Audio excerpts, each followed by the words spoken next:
and welcome to Moving Forward, where we discuss community affairs and meet local people with intriguing stories. I'm your host, Ellen Copy, and today we are learning about two programs that are working to educate our youth.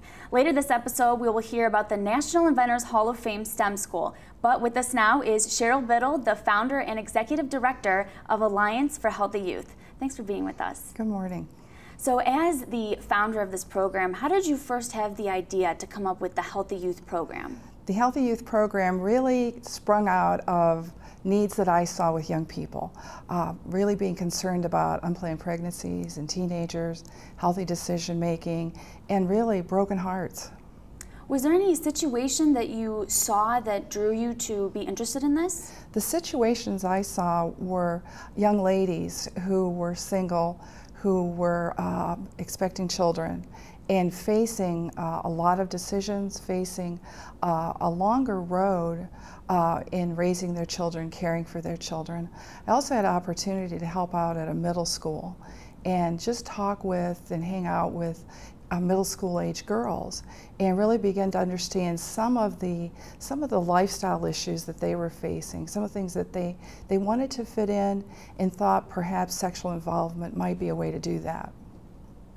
What about when you were first starting the program? How did you start a program, the history? You start out by, or at least in my case, I started out by seeing a need and thinking, well, what are some creative ways to help meet the need? So I actually went out into schools and developed a presentation, healthy decision making, avoiding risky behaviors, premarital sex, alcohol, drugs, tobacco.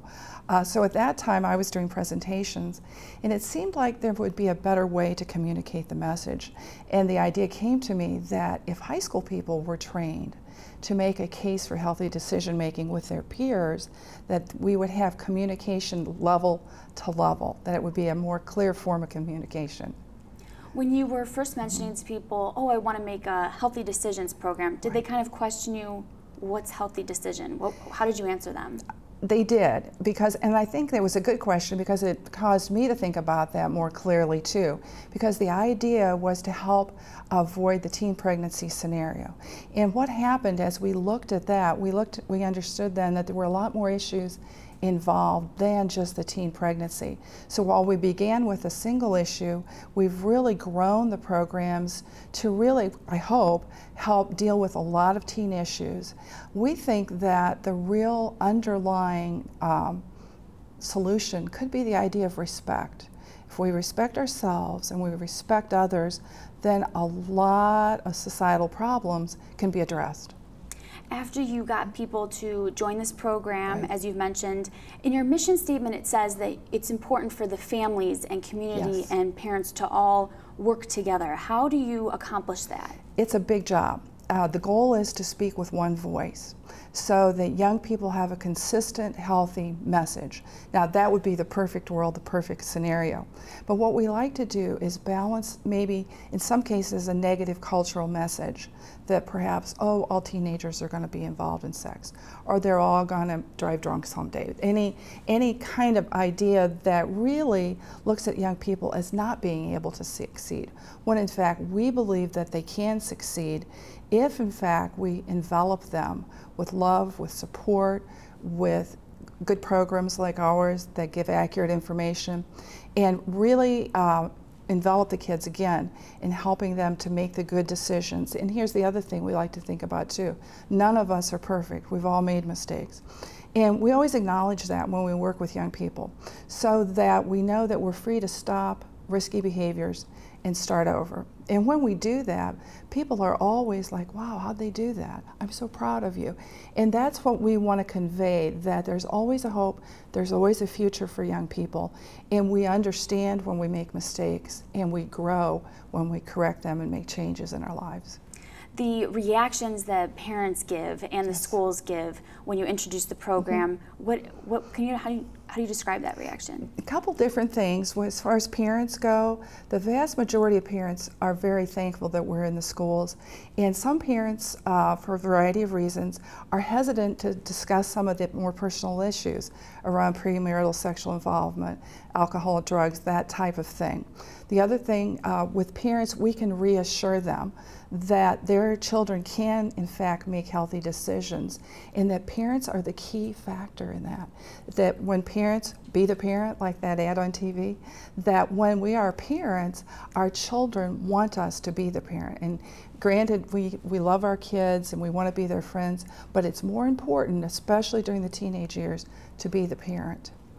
Schools, in fact, have invited our programs now for 25 years. Actually, the CATS program, the high school program, began 25 years ago. So we have an ongoing working relationship with about 70 different area schools. So they're always glad to have us come in. They're glad to have another voice that's giving healthy messages to the kids. And I know that you do have the two programs, the one you just mentioned, CATS, and there's Yes. another one also. Can you talk about those? Yes, a couple different things. We actually might just interject. There's three programs. Middle school program is a curriculum, responsible social values program. And the idea there is to help young people in middle school, where it's a little wild and crazy, learn to make healthy decisions. The CATS program is high school.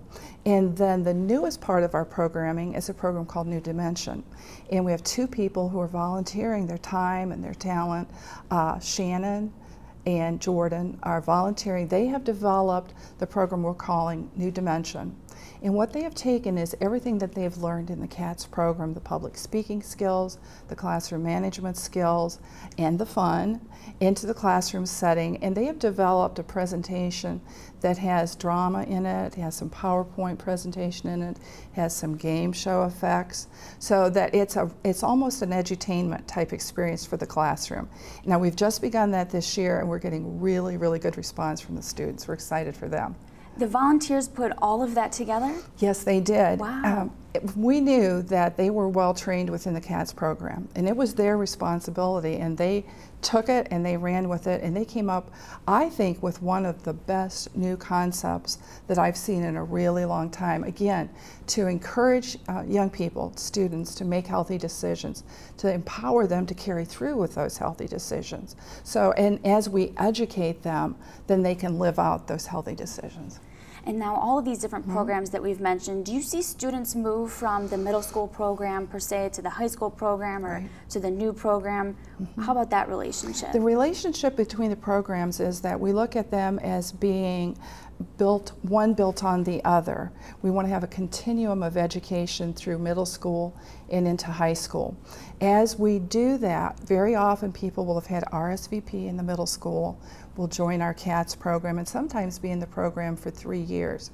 It's very interesting. We did a non-scientific survey of 9th graders and 10th graders last year who had the CATS program. We did an average of the 22 schools, and we learned that 74% of the students agreed with waiting until marriage for sex.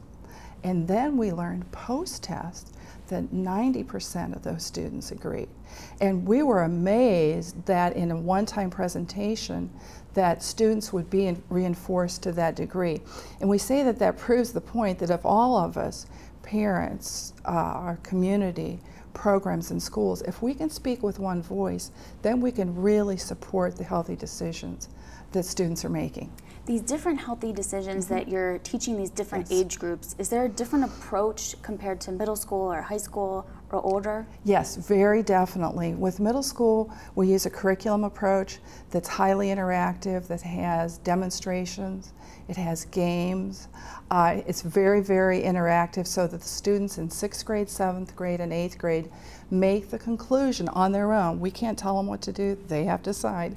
But when they make that decision, that they're going to stay away from the risky behaviors. So that's a very different approach than we take with high school students. We like to use the peer component, and again, use the power of the peer communication to either reinforce the healthy decisions that students are making, or to encourage them to stop the risky activities and start over.